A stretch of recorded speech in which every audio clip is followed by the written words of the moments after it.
내란 우두머리 윤석열을 대통령 직에서 파면하는 헌재의 결정이 시시각각 다가오고 있습니다.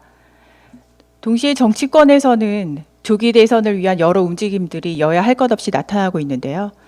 선거라는 것을 생각했을 때 여러분은 어떤 방법을 통해서 후보를 인지하게 되고 투표날 득표수를 시시각각 알게 되시나요?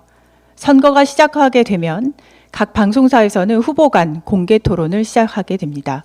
그리고 마지막 깜깜이 기간을 제외하면 여론조사 결과가 매일 방송사에서 발표되고 다양한 유명 인사를 초대해서 선거 분석, 시사 프로그램도 진행을 하게 되죠. 투표 마감 후 개표가 시작되면 각 방송사에서는 개표 방송 시청률 올리기 위해서 흥미로운 컨텐츠, 경쟁을 벌이기도 합니다. 우리가 이렇게 방송을 통해 보는 선거 컨텐츠는 공정성이 정말 중요합니다. 공정성을 지키기 위해 선거 기간 중에 방송 콘텐츠에 대한 심의 의결을 선거방송심의위원회라는 곳에서 진행을 합니다. 줄여서 선방심의가 중징계인 법정 제재를 방송사에 내릴 경우엔 방송사 제허가 재승인 감점 사유까지 되기도 합니다. 이에 대한 조직과 구성은 방송통신심의위원회 줄여서 방심위라는 곳에서 담당하고 있습니다. 지금 방심위의 위원장은 누구일까요? 바로 류희림입니다. 현 방심위원장 류희림은 이런 사람입니다. 지난 12월 3일 불법 계엄 후 탄핵 동의를 독려하는 사이트를 삭제하는 신속 심의를 해버린 사람입니다. 그에 앞서 제가 국정감사에서 지적을 했듯 극우 일베 성향의 선거방송심의위원을 임명했던 사람입니다. 당시 그 위원은 노벨문학상은 쓰레기다. 한글은 세종대왕이 만든 것이 아니다. 라는 발언으로 논란을 일으켰죠. 그런 사람에게 류희림 위원장은 선거방송에 대한 심의를 맡겼습니다. 또 그에 앞서 대통령 배우자 김건희 씨의 명품백 수수 의혹 보도를 또다시 긴급 심의해서 세상에 보도가 되지 않도록 막으려던 장본인입니다. 그보다 더 앞서 임명되자마자 윤석열 피청구인의 부산저축은행 의혹 보도 방송을 제재하기 위한 청부 민원 혹은 셀프 심의 의혹을 받은 당사자입니다. 윤석열 피청구인과 친하다는 이유로 선택을 받아 장관급 대접을 받는 방심위원장이 된 사람입니다.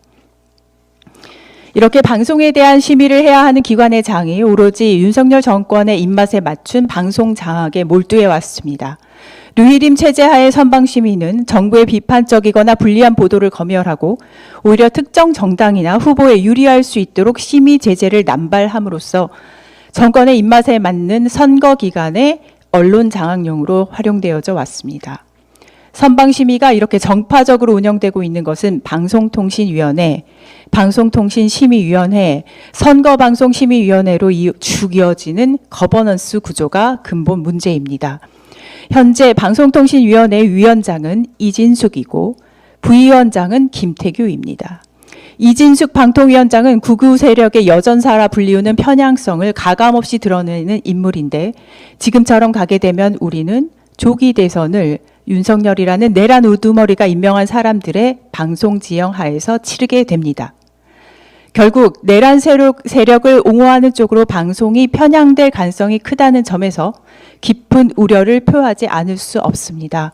그냥 하는 우려가 아닙니다. 지금 바로 눈에 보이는 보궐선거 선방심의 구성하면서 또다시 뉴라이트 사상에 덮인 공원령 출신이 3명이나 선방위원으로 선임됐습니다. 이 부분은 국회 상임위 현안 질의를 통해서 짚도록 하겠습니다. 그리고 지난해 저는 선거방송심의위원회를 중앙선거관리위원회로 이관해서 독립적인 운영을 보장하는 법안을 제출한 바 있습니다. 조국혁신당은 이번에 있을 조기 대선이 특정 세력의 방송 장악 속에서 치러질 수 있다는 상황을 국민께 적극적으로 알리고 동시에 공정한 선거를 보장할 수 있는 법 개정을 조속히 추진할 것입니다. 선거는 국민의 선택이 온전히 반영될 수 있도록 공정한 방송 환경에서 치러져야 합니다. 특정 정파의 이해관계에 따라 방송이 왜곡되고 선거방송심의가 정쟁의 장이 되는 것을 조국혁신당은 결코 용납하지 않을 것입니다. 조국혁신당은 합니다.